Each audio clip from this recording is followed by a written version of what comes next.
Magandang umaga mga ka-happy hour. At narito ang mga balita para sa MBC TV Network News Update 9 AM edition. Ex-CIDG Chief Romeo Macapas, pinatawan ng 90 days preventive suspension ng NAPOLCOM. Ating panuurin sa MBC TV Network News ni Val Gonzales. 3 buwang preventive suspension ang ipinataw ng National Police Commission o NAPOLCOM laban sa dating direktor ng Criminal Investigation and Detection Group na si Police Brigadier General Romeo Macapas.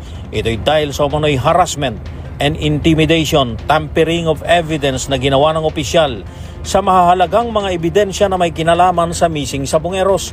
Nitong nakalipas na linggo ay inireklamo ng kapatid ni missing Sabongero whistleblower Dondon Patidongan na si Ella Kim Patidongan sa NAPOLCOM itong si General Macapas.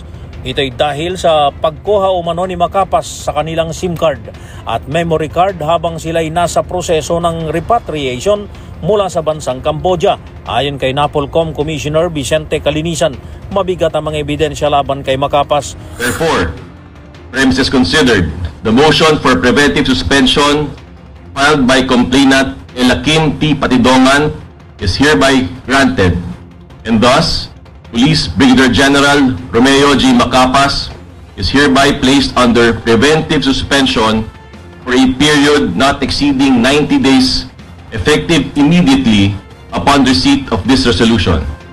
The Chief PNP or his duly authorized representative. Si Macapas ang dating direktor ng CIDG na inilipat sa Police Regional Office 12 bilang Regional Director. Dahil dito inatasan na ng NAPOLCOM ang Philippine National Police na ipatupad ang preventive suspension laban sa general.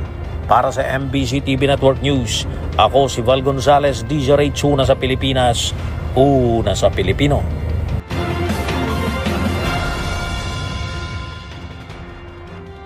Samantala, SSS planong maglunsad ng microloan program sa mga miyembro. Isang bagong programa ang inihahanda ng Social Security System para makatulong sa mga miyembrong nangangailangan.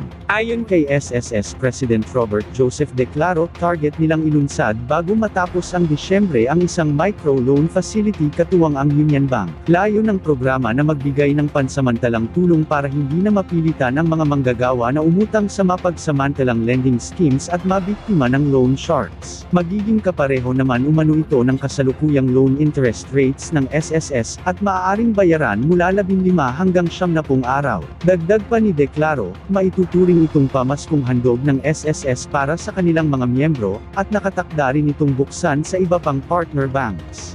If you have 36 months of contribution, you're entitled to 1 month worth of salary loan. If you have minimum 72 months, you can borrow twice the amount, no, based on the monthly salary credit. So most likely it will be similar in terms of the amount. Ang malaking kaibahan ho is that yung tenor niya from 15 days magiging 15 to 90 days, kasi ang typical loan program mo ng SSS 3 months to 24 months, so we don't really cover that portion today. So yun ho yung magiging sistema natin when we roll. So it will be the same interest as the regular loan program of SSS. At yan ang mga balita para sa MBC TV Network News Update 9 AM edition. Abangan ang mga susunod na balitaan mamaya para sa 10 AM edition.